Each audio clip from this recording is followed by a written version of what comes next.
So fantastic, George Clark, to see you here at Fit, and it's your first year here. What do you think? I think it's brilliant. I love it, actually. I mean, it's super busy.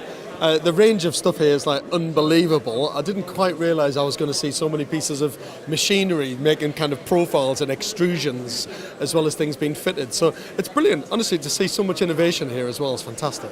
So this morning you opened the Master Fitters competition. Now, do you reckon you'd be able to give them a run for their money? Oh, no way. No. There's absolutely those boys are like proper professionals. They're fantastic. I mean, what you forget, actually, even though we've got a whole collection of guys out there, they've jumped through hoops to get into that position. I mean, I didn't quite realise until today the level of assessment and interrogation they've gone through over the last few months to be selected as these finalists. So what you're seeing out there is literally the cream of the cream of the fitting world. So no, there's not a chance I would try and fit a window or a door next to those guys at all. It's pretty cool though, seeing such hardcore competition at a venue like this. Yeah, it's brilliant. I mean, it's good fun, but when you see them working, it's way more than fun for them. It's full-on competition. They actually really want to win.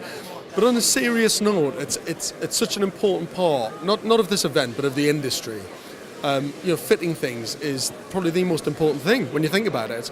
The building industry is about bringing together many different products and materials and fitting them together, literally bringing them together. And if you get that wrong, your house is going to be a mess. So you can buy some of the best products on the market, and if they've not been installed properly, then you've just wasted your money. So it's all well and good me standing talking about quality products and buying the right thing, but if you haven't got the right installer, then it defeats the whole object of what you're trying to do, to be honest with you. Well, it's a full circle project, isn't it? Yeah. And also, it can be quite worrying for members of the public taking on a building project because they know that they're dealing with many different trades. Plasterers, electricians, joiners, tilers, window companies, door companies, roof companies, you name it, the list is pretty endless. And it's someone's job, literally, to make all that fit. So George, can you tell me a little bit about the Truedor Partner Programme? Yeah, I mean, the Truedor Partner Programme I think is brilliant because they give so much support to all the companies that they're associated with, all their buyers, all their installers. Whether you've got a showroom or whether you're a man in a van going around to install products, they're there for you, providing a huge amount of support. And it's not just, they're there for you providing support, they're literally doing marketing, they'll do branding for you, they'll help you with your website. I mean, literally every part of your business can be helped through that Truedor Partnering Programme, and I think that's amazing. I really do. There's so many companies out there that don't provide things like that, or they might go, we'll help a showroom but not the man in the van.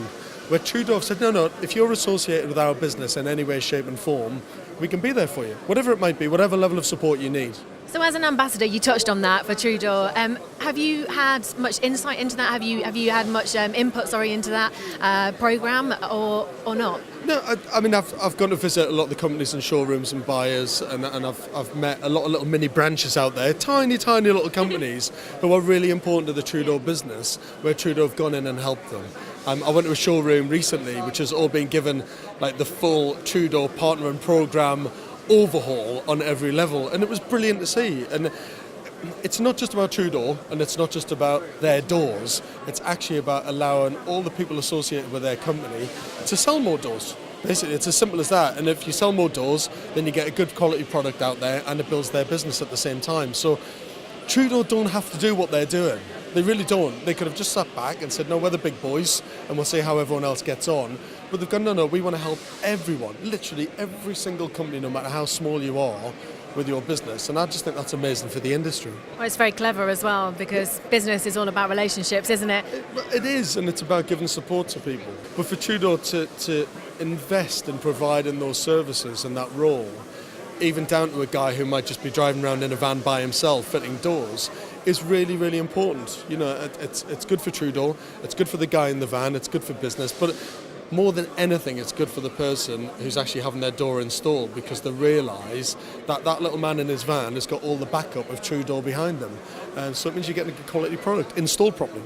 I'm not surprised by this, but you sound like you take your ambassador role really seriously with Truedor. How important is that partnership to you? I get asked to do lots of different things by lots of different companies, and oh yeah, it sounds really arrogant to say that, but I probably say no 99% of the time to a lot of things that I'm asked to do. So when I do say yes, it's it's really important to me. You know, I love the building industry.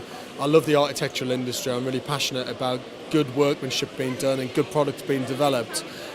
So I only say yes to a few companies out there, and Truedor's one of them, because I think it's fabulous. I think it's great stuff that they do. Last question. Nick's going to kill me, but what's your favourite amazing space?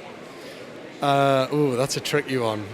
You realise someone worked it out the other day actually, that I've made something like 50 odd episodes of Amazing Spaces, and we've got between 27 and 30 builds in every single series. So I mean, it works out to be quite a few hundred projects really. So to pick one's really difficult. I think the most personal one to me was my caravan. So I did a caravan in the Lake District where I took a 1974 Ace Excellence caravan, which wasn't excellent anymore and fallen apart. And made it into something quite amazing, and it's still there. It's in the lakes in all of its glory, and my kids love it. And I mean, if I can turn something like that into something special, then anybody can do anything.